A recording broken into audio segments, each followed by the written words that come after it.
康师傅涨价5毛后，净利润创下新高，可饮料一哥的宝座却给做丢了。冰红茶明明是最受中国年轻人欢迎的穷鬼饮料，中国人一年喝的瓶装水、茶饮料能撑起全球最大的软饮料市场，但为什么偏偏只有康师傅没保住行业第一的位置呢？明明公司公告显示，康师傅整体净利润大涨了20.5%，手里握着数百亿的饮品营收，可关于康师傅失去饮料一哥地位的讨论却铺天盖地，尤其是在快消行业，被骂的元气森林果茶也可以卖到断货，那为什么康师傅饮品却卖不动了呢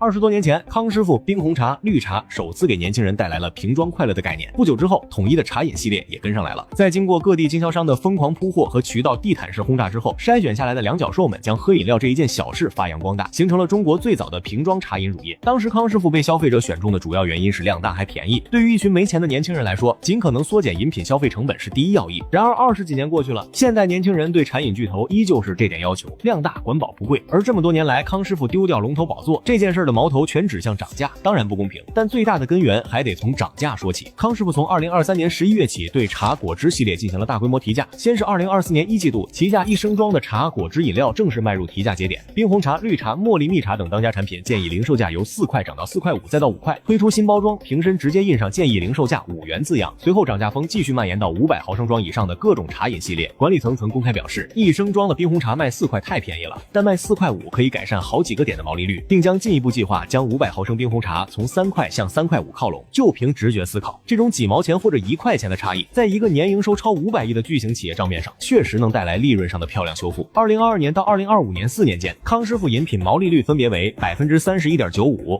32.10%、